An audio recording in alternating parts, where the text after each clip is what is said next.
What is up, POW fam, and welcome to day 52 of Countdown to FIDE 100. My name is Paul Emmanuel Habaradas, aka Paul POW. In the middle of the decade 70s, some new chess players are taking over the board. It was not Fischer, it is not Karpov. Apparently, in that year as well, I mentioned, the said year in 1975, Anatoly Karpov became the world champion the easiest way.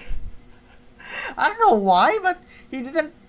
Karpov didn't play in the World Championship in 1975, and the reason was like Bobby Fischer didn't like the format, so the FIDE forfeited his title, the World Championship title, and gave it to Anatoly Karpov. That is the easiest way, the luckiest and the easiest one to get the World Championship. Not by playing. If that would have been the same thing happened in 2022 to 23, it's like Magnus Carlsen declined to defend his title, and so it would have been that Jan Nepomniachtchi would have been a world champion. If the same thing happened in 2022 to 23, but instead Nepo and Ding played each other, and Ding later became the world champion. Alright, let's move on. That's not a joke anyway.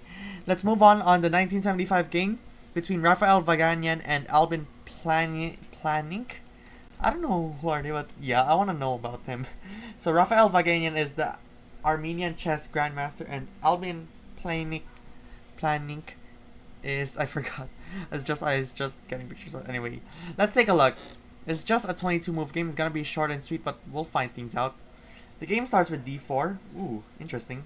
And then it goes knight f6, c4, c5, Benoni defense. But then knight f3, c takes d4. Yeah, that's what makes avoiding this would have been fine, but somebody's like going to d5 and then e6. Or in some cases, he tries to take this and then takes. But if it's d5 e6, I can say knight takes and then takes there. I forgot. I'm used on it, but should I do that on the tournament? Alright. But how are we feeling right now? It's already June. So there goes c takes, knight takes, and then e6, knight c3, bishop b4, knight db5, castles, and a3. In the Nikolic Chandler game in 1981, they take. Wait. Oh, it's white's turn. Bishop f4. And in the openings book, it says a6. And then when it's bishop to d6, they takes, queen b6, queen d2, knight g4, e3, f5, bishop e2, knight to e5, queenside castle, queen to a5, king b1, knight bc6, f4, knight g4, bishop f, queen e2, b5, knight takes c8, and rook a takes c8, and rook takes d7, and b takes d4, and queen takes g4, and check takes, and that's it. It predicted that there's nothing else on the openings book, but that's crazy. Back to a3, they takes and then d5, bishop g5, h6, takes, c takes e5, e takes, and then queen takes, rook d8, queen f3. Okay, but with this queen b6, isn't he think about trying to make this a doubled pawn or something? It would have been a problem.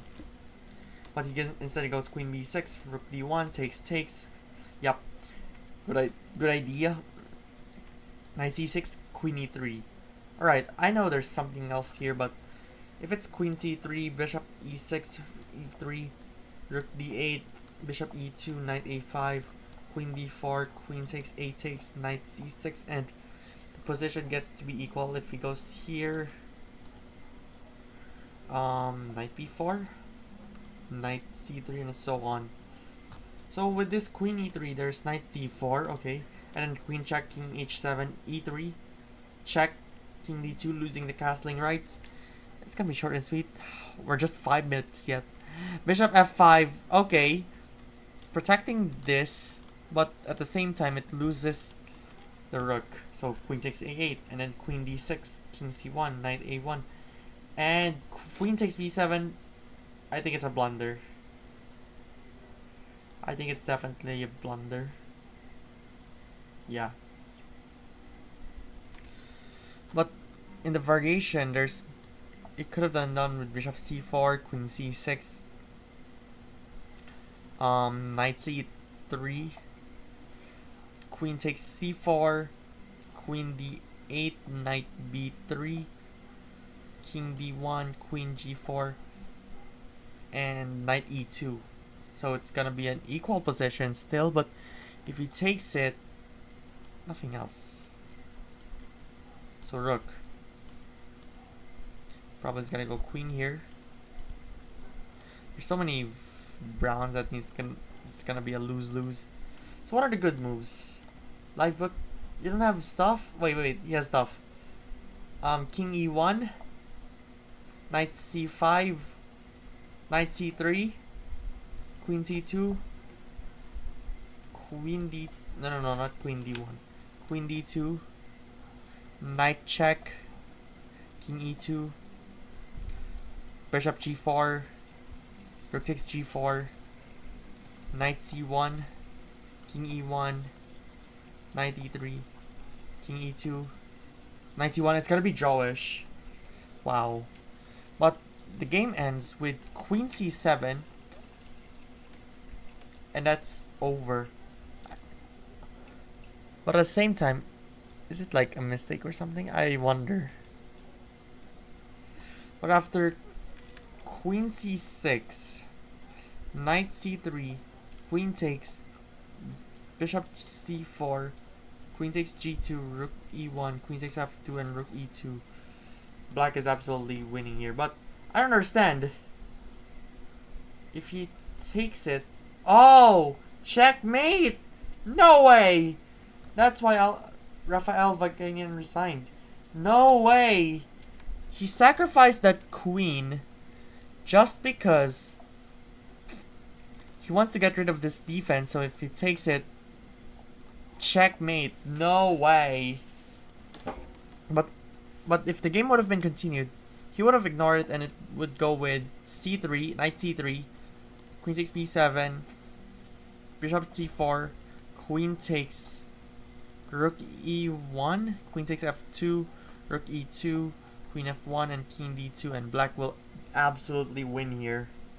That is absolutely crazy. Sacrificing the queen for a checkmate. What is this game?